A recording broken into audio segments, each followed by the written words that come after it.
Hello, my dear friend. You are again welcome to Electrical Machine second video lecture. So, guys, this is going to be last video of chapter first, जो कि 17 number topic है। और इससे पहले सभी topic को मैंने बहुत ही स्मूथली और सीक्वेंस वाइज में कंप्लीट कर दिया आपके 3 फेज इंडक्शन मोटर में। तो आई am really happy today because मैं जब पहला वीडियो बनाया बनाया था इस पे जो production of rotating magnetic field था, उस दिन मुझे अपने पे डाउट था क्या मैं इस सीरीज जो मैं स्टार्ट किया हूँ, जो अपने आप से मैं एक just like yes I can say संकल्प ले आऊँ कि yes by anyhow I have to upload the video of 3 phase induction motor as well all the video of machines and PLC microcontroller SCADA। तो उस समय मैं जब थर्ड सेमेस्टर में था, फोर्थ सेमेस्टर में था, तब से ही मैं वीडियोस बनाना चाहता था, लेकिन हर बार कोई ना कोई problem as well as some time अपने लाइफ में अप एंड डाउन आता रहता है। तो कभी कभी मैं हमेशा छोड़ देता था, क्या फ़ायदा अपलोड करने से। मेरा डाटा भी आप जानते ही होंगे, 2 वीडियो अपलोड करने में एक वीडियो की क्वालिटी जो होती है जब हम बनाते हैं तो 500 MB में आता है। 2 क्वालिटी बनाता हूँ तो मेरा 1000 MB ख़त्म हो जाता है। केवल हमको मतलब 500 MB बच जाता है यूज के लिए। और आप समझ सकते हैं कि वीडियोस बनाने में कितने टाइम लगते हैं, कितने मतलब बहुत ज़्यादा इफर्ट करने पड़ते हैं, टाइटल, थंबनेल, डिस्क्रिप्शन, बहुत चीज़। तो हमेशा इस मतलब ज़्यादा टाइम लगने की वजह से मैं छोड़ देता था जब मेरा एग्ज़ाम मतलब नज़दीक आता था। लेकिन इस बार मैंने सोचा अगर कुछ करना ही है, अगर मैं कहीं टाइम वेस्ट ही कर रहा हूँ, वेस्ट वेस्ट नहीं, कहीं मैं अपना टाइम यूटिलाइज़ ही कर रहा हूँ, तो उसे क्यों ना अच्छी तरीके से यूटिलाइज़ करूँ। तो इस बार मैंने एक दृढ़ संकल्प अपने आप से लिया और देखिए आज मैं रियली मैं कह सकता हूँ from my heart I am really happy to upload last video of this chapter, I mean 3 phase induction motor. तो चलिए चलते हैं आज के चैप्टर के लास्ट टॉपिक पे। जो आज का टॉपिक हमारा होने वाला है, specification rating of 3 phase induction motor.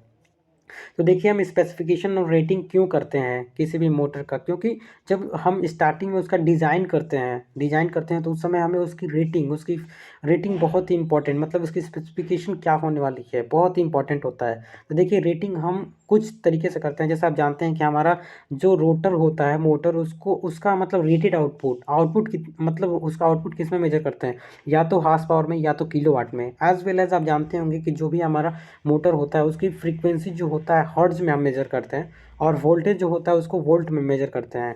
As well क्या नीड होता है जब हम किसी मोटर का डिज़ाइन करते हैं उस समय, या मतलब किसी भी मोटर में इस रेटिंग और स्पेसिफिकेशन करते हैं कुछ मेजर करने के लिए, तो उसमें पावर फैक्टर बहुत इंपॉर्टेंट रोल प्ले करता है।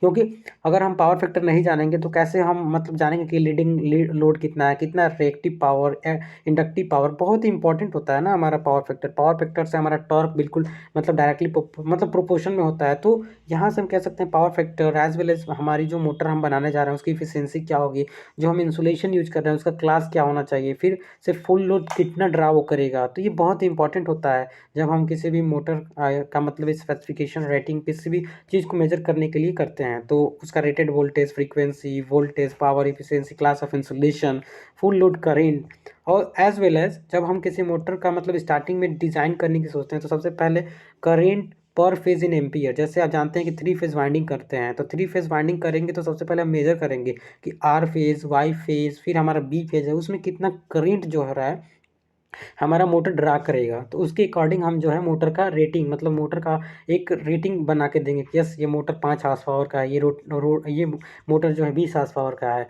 As well as diameter of stator, D से क्या रिप्रेजेंट करते हैं, diameter of stator in metre.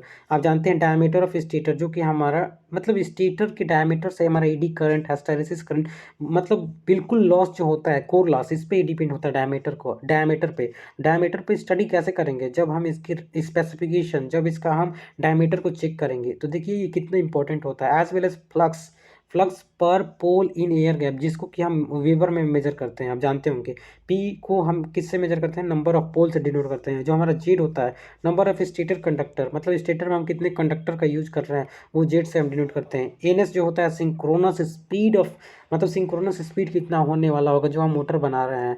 और लास्टली हमारा एफिशिएंसी ऑफ इंडक्शन मोटर। तो देखिए ये जो होता है, यही छोटा सा वीडियो जो था आज का रेटिंग एंड स्पेसिफिकेशन पे।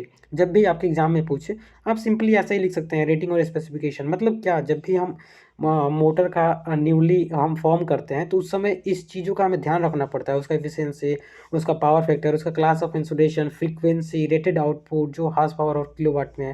तो ये बहुत ही सिंपल था और lastly I am really happy मैंने इस चैप्टर को फाइनली फिनिश ही कर दिया। तो अगेन आई एम सेइंग, अगर ये जो आपका थ्री फेज टॉपिक है जो कि 17 टॉपिक बहुत ही वास्ट है, अगर इसमें कहीं भी कंफ्यूजन हो, don't forget to comment as well as don't forget to share as well. तो थैंक यू सो मच।